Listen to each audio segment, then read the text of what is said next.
Okay, let's pick this up where we left off from the last time. Maybe move this out of the way over here for y'all so you don't have to worry about that. Okay, so, oops, went backwards. So, if you remember the last time, we were talking about the situation that the conditions that Reconstruction created gave rise to opposition in the South. And specifically, we talked about the sort of the growing influence of the Ku Klux Klan and the struggle for exactly who was going to control the Southern governments. And it's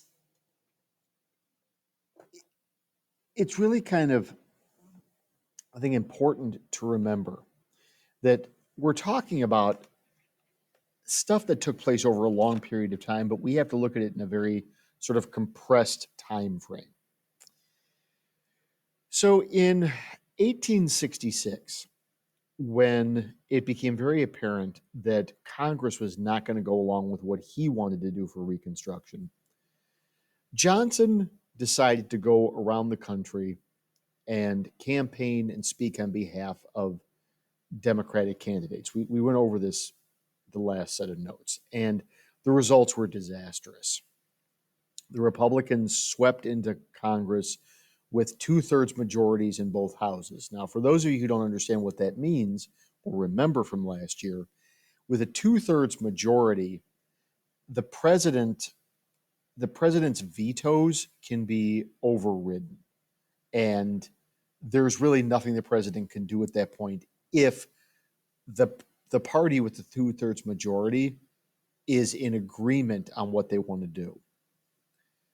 And so Congress rolled back the 10% plan reconstruction and instituted a much more harsh reconstruction. Now, some of this was done as a response to Johnson's sort of stubborn refusal to try to help out former free slaves.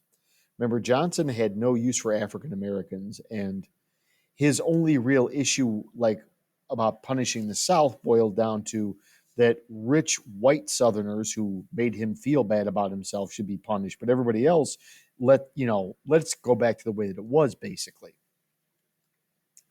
In response to Johnson's vetoing of the Civil Rights Act, the Congress basically rewrote Reconstruction and put the South in a position where they were under the control of military governments and they had to have a majority take oaths of loyalty as well as approve the 14th Amendment to guarantee civil rights to the now free African Americans. So, in addition to these maneuvers, the Congress also passed another law called the Tenure Act, Tenure, not 10-year, tenure. What the Tenure Act said was that if an executive officer, like a cabinet officer, like the Secretary of War, let's say, was going to be fired, the Senate had to give a majority approval to the firing. And their rationale was, or the reasoning behind this was, that because these positions required Senate approval to get them, they have to have Senate approval to remove them. Now, this was done specifically to prevent Andrew Johnson from firing the Secretary of War, who was a Republican, who was also a believer in the punishment philosophy for the South, and who was also the guy put in charge of overseeing the military governments in the South. When Johnson went ahead and fired him anyways,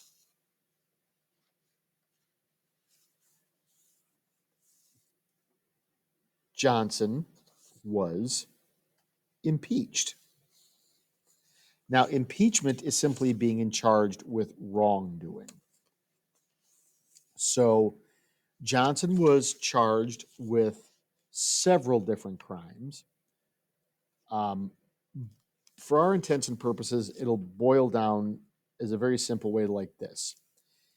He was charged with the violation of the Tenure Act, which he was guilty of, but the law itself may not have been fully legal, as well as basically inciting public violence by his speeches, which, yeah, that happened too, and making fun of Congress in public, which last I heard wasn't a crime, but they charged him with that anyways. The idea was Congress just wanted to get him set up and then remove him. Because there was no vice president, the next president would be the Speaker of the House, who was a radical Republican named Thaddeus Stevens. Now, why were these people called radical Republicans, just as an aside? Because they were the ones who wanted to punish the South. They were super over the top about like nutso, let's punish the South for everything. Now, theoretically, this should have been a very simple deal.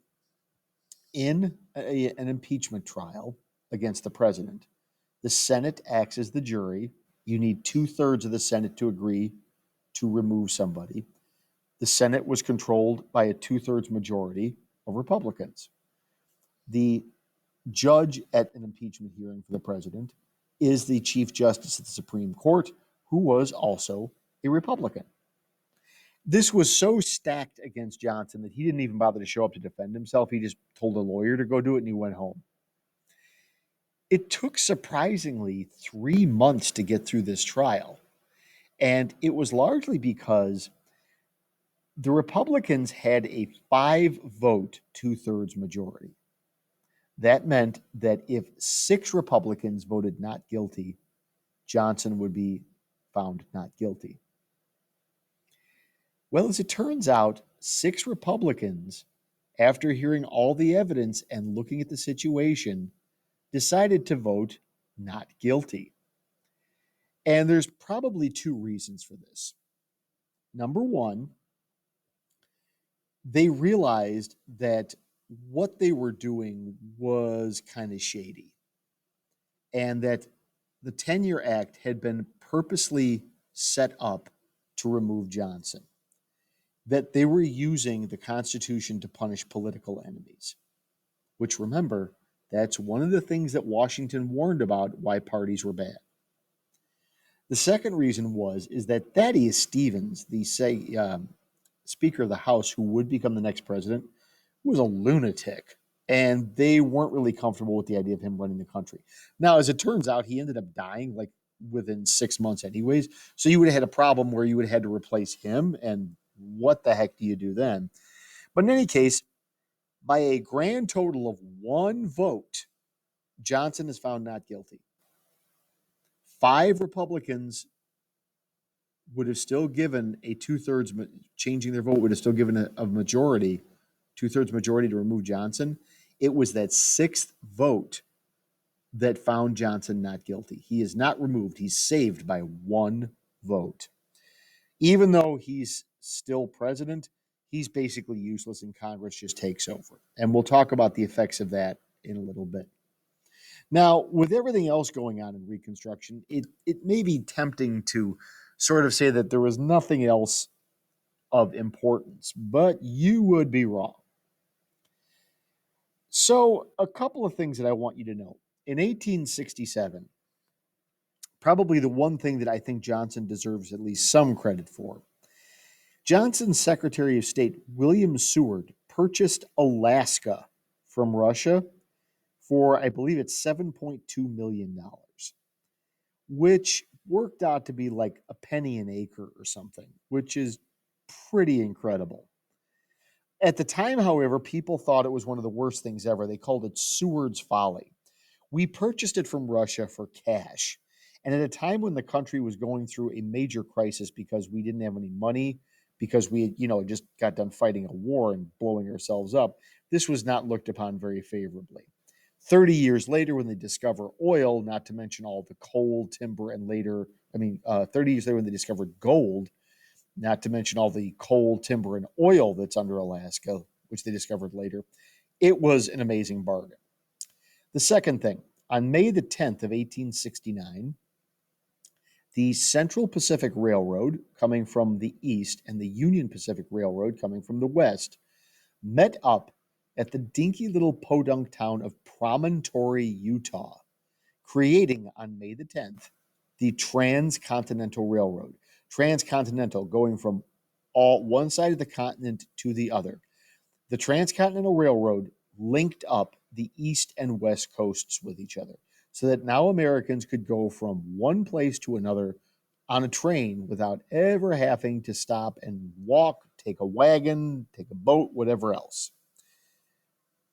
It's the first of many transcontinental railroads, and it was completed on May the 10th of 1869 at Promontory, Utah. And in 1868, there was an election, and in that election, Republican candidate, former Union general and war hero Ulysses S. Grant, becomes the 18th president of the United States. Also, during Reconstruction, with the war being over, you have a huge influx, that's a new coming in of immigrants. With the war, immigration kind of halted because, it's hard to immigrate to a country where people are killing each other. So with the war being over, immigrants started coming over again, all in the hopes of starting a brand new life and living out the American dream with a chance to be prosperous and independent gentlemen of means. Pursuing happiness, as Jefferson said, pursuing property, as Locke said, life and liberty. But these immigrants were not like the ones that had come before. Instead of being Western and Central Europeans, you have a lot more Southern and Eastern Europeans. So you have a lot of people from Italy and Greece and Russia and Poland and the Slovakian areas, as well as Chinese immigrants coming in, which causes some problems because America is not quite sure what to make of all these people. Now, in the end, the long-reaching effects of the Civil War and Reconstruction. It's an issue of the struggle for power between the Republicans and the Democrats. Let's go back again one more time to Washington. Political parties look for themselves.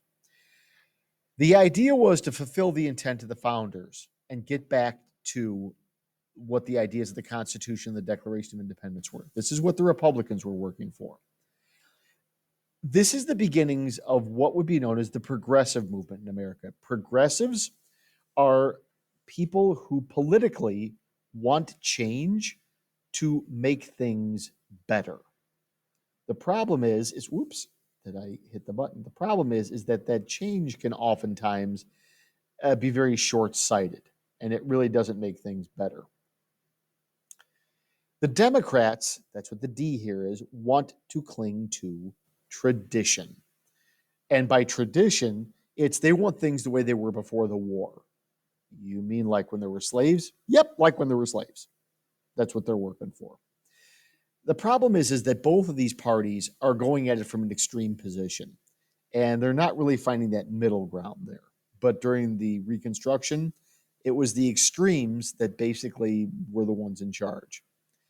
It was a reduction of the power of the states through the 14th and 15th Amendments, as well as various other laws passed by Congress. The states slowly lost a lot of their power to govern themselves. Now, some of this is a good thing when we're talking about the idea of incorporation, the concept that the Bill of Rights applies to everybody, not just a national level, but a state level as well. But when the power goes away from one place, it has to go to another. In this case, it didn't go to the people. The power resulted in bigger and stronger national government. Reconstruction is also a time of a lot of racial and ethnic tension. The blacks had assumed that when they were freed, they would be headed for the North where they would be welcome, but they're really not. Free blacks are now competition for very scarce, low education, low pay jobs. And a lot of Northerners, especially immigrants, did not want the competition from blacks for those jobs. Blacks didn't know what else to do, so they went back to the South. The Southern economy was devastated. The only thing that they knew how to do, because they had no job training, no education, and no formal skills of any kind, was to farm. And the land was devastated. And it resulted in blacks being sort of recruited as sharecroppers. Sharecroppers are former slaves or poor whites who rented the land off the former plantation owners. And in exchange for the rent, they got to keep the farm, they got to farm it and do whatever they wanted, and they got to keep up to half the crops that they grew. The problem was is that the farmers did not go by like how many crops you actually grew. They told you how many that you should be able to grow, and they took half of that number. So if you didn't quite reach the number you needed to make, like let's say they told you that you could grow 1,000 bales of cotton a year on a piece of property, and you only grew enough cotton to equivalent or to be equal to 600, they still took their 500 and only left you with 100. This made things very difficult. Sharecropping became a situation and an institution almost worse than slavery because, at least under slavery, while they weren't free, they were given food, shelter, and clothing because they had to keep up an investment. Now, if a sharecropper was failing, some former plantation owner would just get a brand new family to live on there and throw out the old ones.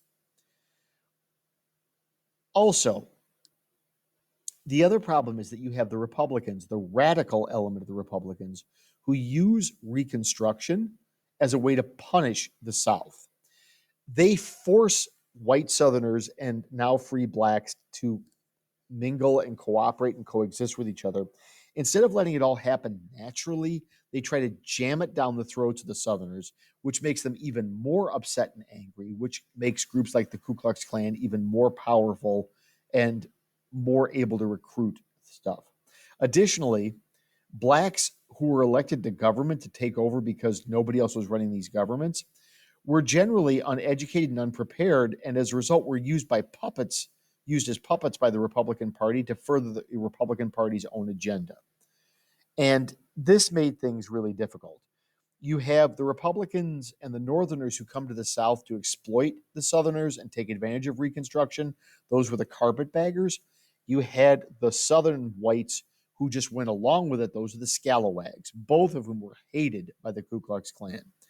Tomorrow, we'll finish looking up at the effects of Reconstruction as well as the big questions that Reconstruction left. Peace and love.